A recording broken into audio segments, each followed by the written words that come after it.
Going on, everyone? So, every now and then I try to review a TV show that I've been watching. This time around, as you guess by the title, Twin Peaks The Return. A little bit of backstory. So, Twin Peaks The Return is the follow up to the original show Twin Peaks. Twin Peaks was essentially about an agent by the name of Dale Cooper who goes to the town of Twin Peaks to investigate the murder of Laura Palmer, as well as figure out the underbelly of this town that is seemingly very seedy. This is the follow-up show, like I said, that takes place 25 years after, which ironically enough, the last episode of Twin Peaks said, see you in 25 years later. Very ironic that 25 years later, we are getting Twin Peaks The Return, and I absolutely love that. Twin Peaks The Return is essentially the aftermath of everything that happened in the first two seasons, and I absolutely loved it. I didn't always love it, and I'll get to that later on in this review, but I absolutely loved Twin Peaks The Return.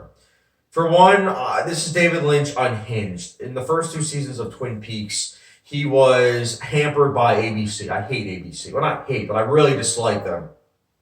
But essentially, they had it where he wasn't able to do certain things. He was held back also by certain things he wasn't allowed to do.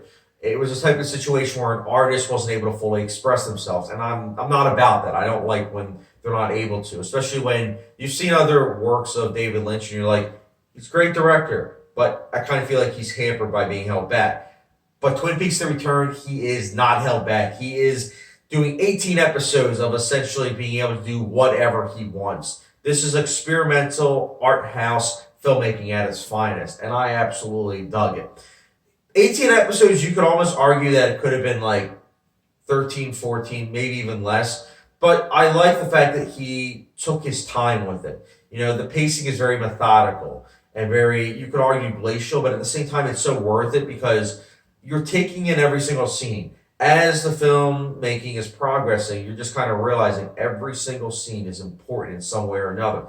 You might not think it upon first watch or until like a couple episodes later, but every single scene is very essential. And the way he directs it is awesome. There are many times also where he'll just let sound and imagery just take over instead of like dialogue. And I love it because it's him trusting the audience to respect and understand what is going on and figuring it out for you as yourself as an audience member. And I love that. And it's not just the directing in the show that is awesome. It's also backed up by technical aspects, which I'll get into.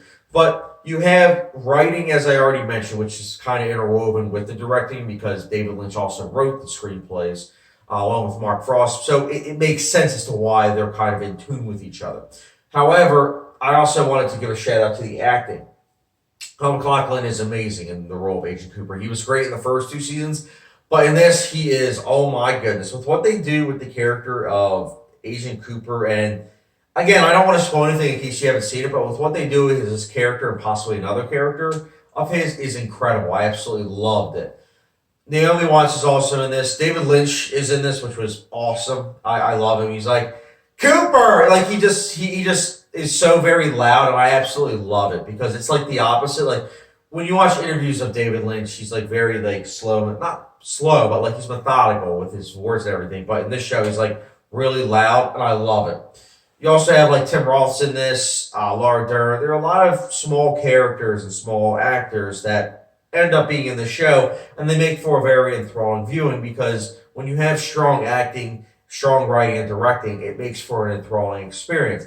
But when you're also backed up by extremely awesome technical aspects, like this is a show that really does play around with visual effects. You know, there is definitely some CGI, I'm sure, but the practical effects are also awesome. And it's very trippy, too. You know, it's done in a way where it's like, oh, wow, like this is bonkers. I absolutely love it.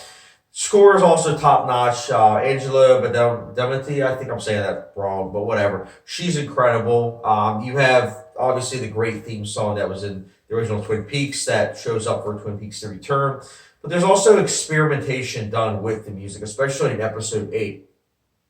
Which Episode 8, the first time, I'll get into now, like, first viewing. When I first saw Twin Peaks The Return, I wasn't the biggest fan of it. I thought it was good. I don't know about you guys as viewers, maybe as Lynch fans, you guys also have this feeling, but I feel like with some things that I watch, I'm like, this is good, but I feel like I'm missing something.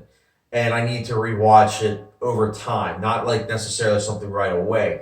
That's how I felt with Twin Peaks: The Return. I liked it, I appreciated it, but I felt like I was just missing things. I liked how it was a middle finger to ABC because essentially David Lynch was taking his time, which is something he wasn't really able to do with ABC because they were always screwing him over. I liked that, but again, I felt like I was missing something, and specifically episode 8.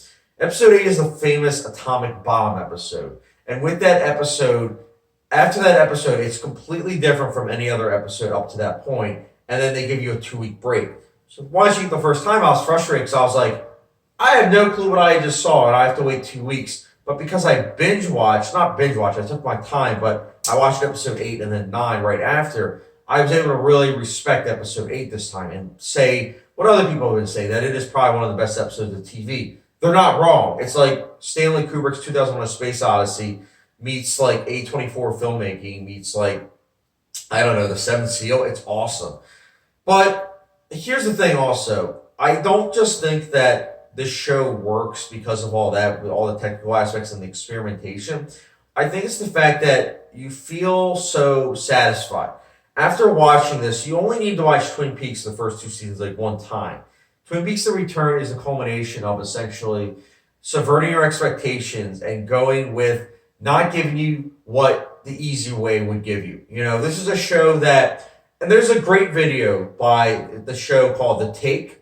They essentially said it best, where Twin Peaks: The Return easily could have given you nostalgia right away. It could have given you fan service, but it doesn't. It doesn't give you nostalgia other than like little niblets. So when you get those little niblets, you're able to really appreciate them because you're like, holy cow, like that is awesome because it makes so much sense. It doesn't feel like nostalgia and fan service for the sake of that. It feels important and essential in the story, and I love that.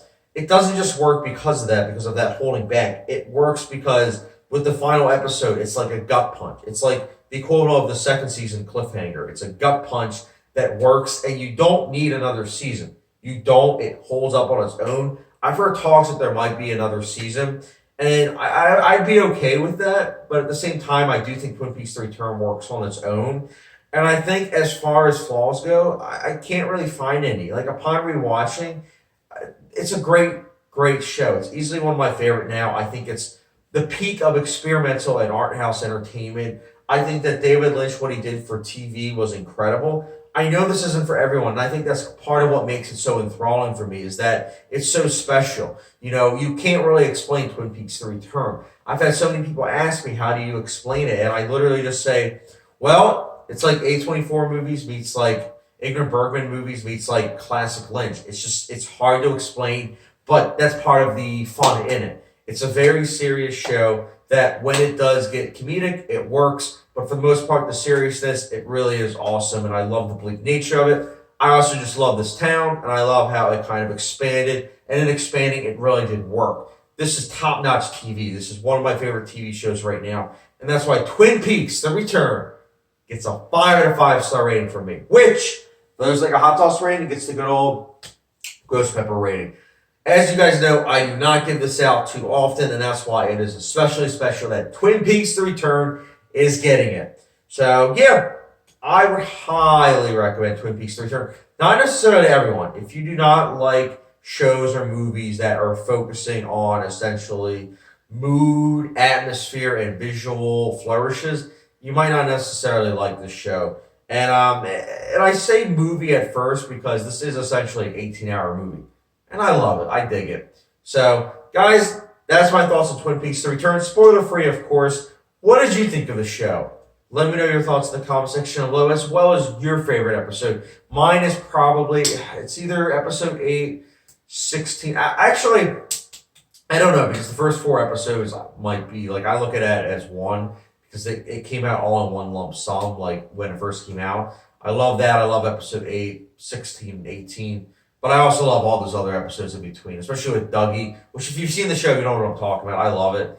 But yeah, let me know your thoughts, guys. Favorite episode down in the comment section below. And as always, don't forget the subscription, notification bell, and I'll catch you guys later.